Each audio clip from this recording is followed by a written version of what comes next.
going on, Jerome's? So the Minnesota Vikings running back room, it's been criticized a little bit, except I think it's going to be really damn good. Jordan Mason coming in from the 49ers with the 6th-round draft pick they basically got for Ed Ingram, which is beautiful. Re-signing Aaron Jones, who had a career rushing year, and also decreasing his snaps, so keep him fresher late in games later in the season. I think it's going to be a great 1-2 combination. Running back room right now, Jones, Mason, Ty Chandler in year 4 of his rookie deal. And, Chandler has all the speed in the world, but he just can't stay on the field. And we're not even talking about injuries. We're talking about...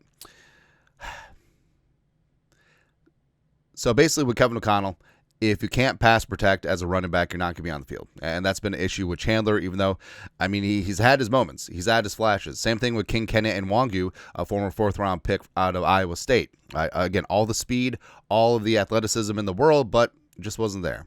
Xavier Scott, Trey Stewart, C.J. Ham at fullback. And notably, the Vikings didn't partake in the draft of a very deep running back class. And we even predicted that, hey, running back 3 TBD on the opening 53-man rooster might not even be on the squad as of yet. As teams pare down the rosters, the Vikings could add one in free agency or through waivers, and it feels good to have your predictions sort of backed up. All right, so Alec, the Athletic. Now, I know we've had a crusade against the Athletic, but the National Athletic, Rossini, Silver, Chase Daniel, etc. Alec Lewis is an absolute pipe hitter. He's a stud, man. 53-man rooster prediction from him. And look at the running back room. Oh, what happened? What happened? Jones, Mason, and the Gus Bus on the 53. Woo! Love to see that. Ty Chandler, Trey Stewart, Xavier Scott out. One or more of them would be on the practice squad. Probably just one. Do the Vikings need another running back? No. Minnesota paid Jones and Mason with the expectation that they'll platoon effectively. Behind those two, they still have Chandler in the final year of his final season of his rookie contract. Chandler showed flashes in 2023, but the Vikings have not felt comfortable giving him a bigger role. Considering the injury histories of Jones and Mason, as well as the expected reliance on the run game this season, why not add an experienced free agent as insurance? Edwards is a dynamic, but he is a hammer. Absolutely is.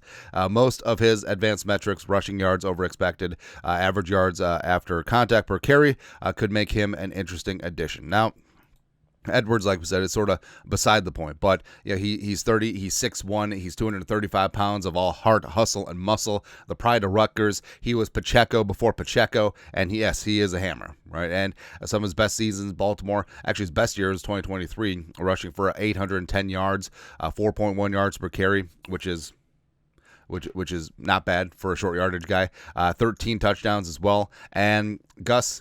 It's nothing fancy. Like, you know where it's going to happen. You know what hole it's going to go to. Whoa. But having Edwards in conjunction with Mason and Jones, it wouldn't be bad. He'll be cheap and a nice little veteran option. Doesn't bring much in terms of receiving or pass protection, but fills a certain role. And with Chandler, like we said, it's been a little frustrating. With Ty Chandler as well as King Kenneth, like we mentioned, is like, has all the athleticism in the world, but just can't consistently be on the field, right? And with Chandler, he had his flash moment against the Bengals a couple years ago, which is like, all right, 132 yards, 5.7 yards per carry, a touchdown. Should have been given the ball in third and fourth and short in that game, but instead we push with the smallest guy on the field and the small center in the league.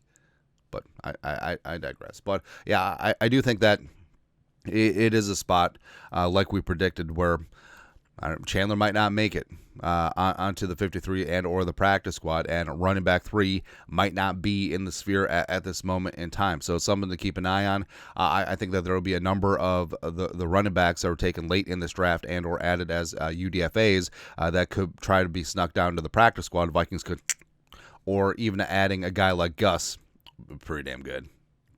I love Gus Edwards, man, right? Plus, he's Harbaugh approved. He's multiple Harbaugh approved, so you know that he would fit in there. Who's got it better than us? Nobody. Anyways, your thoughts are thoughts. The Athletic predicts that Ty Chandler doesn't make the 53, RB3, not currently on the squad. Let us know your thoughts. Comment section. You guys are the best. You know what to do. Skol, production value.